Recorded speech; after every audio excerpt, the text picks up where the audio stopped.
Ahoy toy, welcome to Transfixed, the channel that never says no.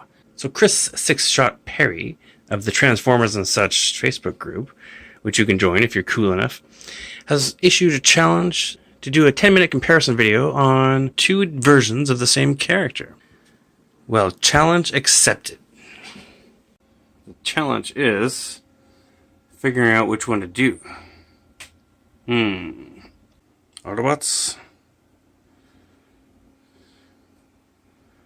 Decepticons,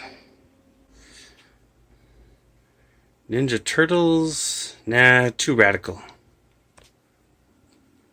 Too obvious. Ant-Man? Too obsequious.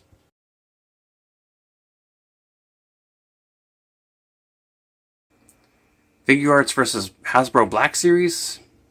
Too unfair. Aha! Runabout, run amok. Well, one of them is black and one is white. The windows are different color. This isn't going to work. Aha! Optimus Prime. This one's bigger. Nah, that's stupid. So Fastlane turns into a car, but Cloud Ray... No, stupid. Aha! I've got it. Oh yeah, challenge accepted. Well, I chose these two guys because here at the Transfixed Ranch, Transfixed Ranch? Anyway, at Transfixed here, we'd like to stick with the theme. Is this me? Anyway, which is kind of mods and customizations. And I have done a little bit to this Optimus Prime over here. And this is the Hasbro version that was put out a few years ago. There's a much nicer version now, I believe.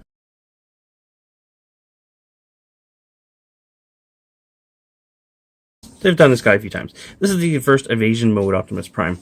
And this is the Weijiang? I don't know how to say it properly, but that's as close as I'm going to get. Version here, which is the oversized knockoff, and she's a beaut. I've never showed this on my channel before.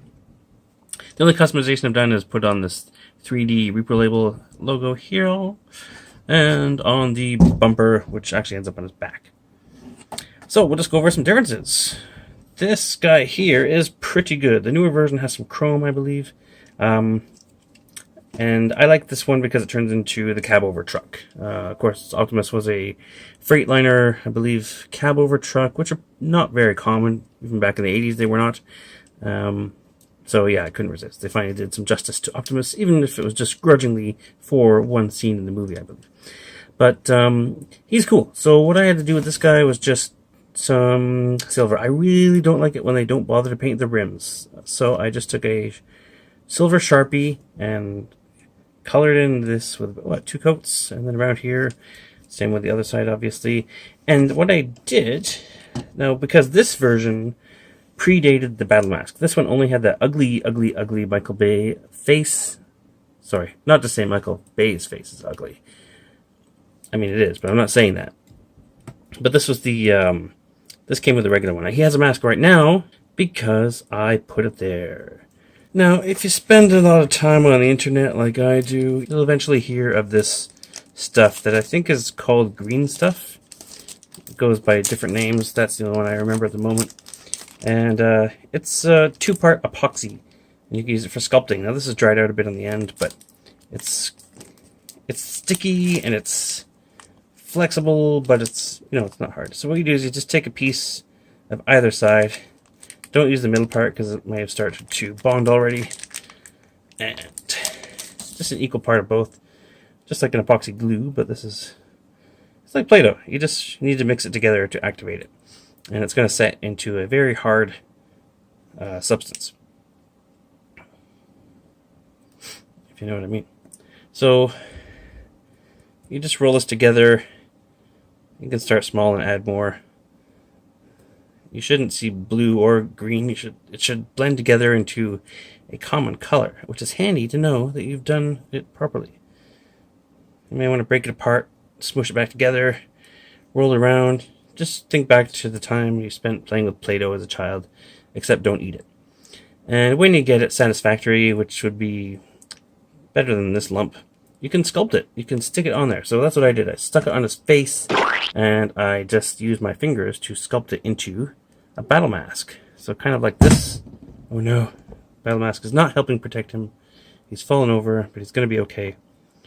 Yeah, if I remember, I did this a long time ago, but if I remember rightly, I just stuck it right over his face and just cleaned up the edges so it wasn't on the outer part of the mask, and just used my fingernails to kind of flatten it into this, like a three-dimensional V shape that you can see there. I think it came out pretty well, considering I haven't used this stuff very much. Probably you can see a fingerprint in there. But yeah, you just kind of sculpt it with your hands. I just did this all by hand, I believe. Maybe I might have used... Did I use a scraping tool? I don't think so. The cool thing is you can just pinch it like this. I just sort of shaped it that way to give him that shape. And yeah, for some reason he had a bit of silver up here above his eyebrows kind of area, so I used a blue pen and just colored that in. Let me get in tighter on this. Yeah, just like that. He also has light piping in his eyes on this figure, so that's kind of neat. This is really dumb though. Look at this gun. It sticks into his hand, like the peg is underneath the handle. Now this thing is a real beauty. It's got really nice paint all over the place. I mean, look on the knees here. It of course has chromed out wheels. Lots more paint, lots more detail, even extra parts. It has these flaps are added on. You can see the original version doesn't have those. So this is just, bolted onto his shoulder to give him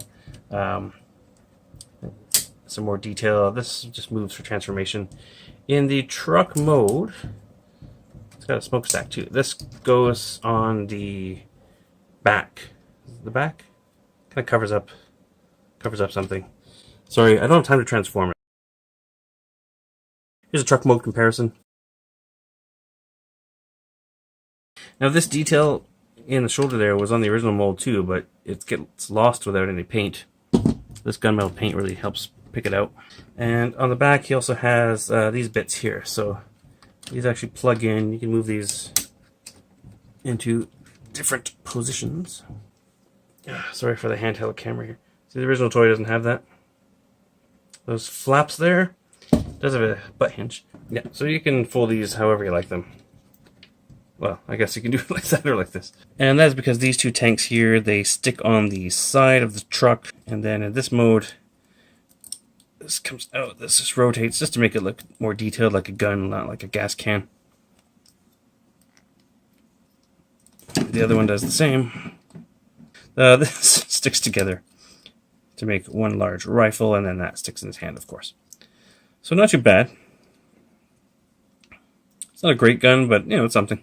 I actually prefer this gun, except for that stupid handle, and although it's a launching gun, but it doesn't really get in the way. You could display it like that, or with the missile inside. I think it looks just fine with like that. Now the big boy comes with extra accessories. He has this enormous shield with a folding handle, and clear parts. He comes with an enormous battle axe, which is also clear. And he comes with two of these swords, which again are translucent, and he grips them in his hand like that, so that they kind of look like they are coming out of his hand. He of course has remolded hands for the joint that folds back, and it's got articulated fingers. All the fingers are on one joint, which is okay by me. And I guess this is to simulate, I think he has these in the movies for his stabby times. And again, he has a pair of those. The other one is off somewhere else. Other details you get, of course, are lots more silver here, nice chrome here. These are painted silver. These are not. Good head sculpt. These can go up or down depending on your preference. You can see he's got the fuel cans on his hips here, and this one does not because it has these instead. This one's about $30, I think. This one was 100. I believe it's about 100, give or take. In conclusion, the Wei Jiang is much better. He also comes in a battle damaged version, which is painted with like dirt and scuffs, which is pretty cool, but I like the clean, shiny showroom finish, personally. If you want some more comparisons, I do have a lot more on my channel, actually. There's a really good direct comparison of the Takara and Hasbro versions of the lug nut. That's a bit of an older video, but it does let you see them both side by side. And I'm pretty sure I've done some other comparisons. So yeah, hope you check out my channel. And check out 6-Shot Changer as well. That's 6-Shot with a 0 as the O. And he puts up a lot of good videos on Transformers and Masters of the Universe. So if you're into that sort of thing, check him out. You can also find him linked from my channel as well. So So, I hope that I have answered the challenge, and thanks for watching. What am I going to do with this?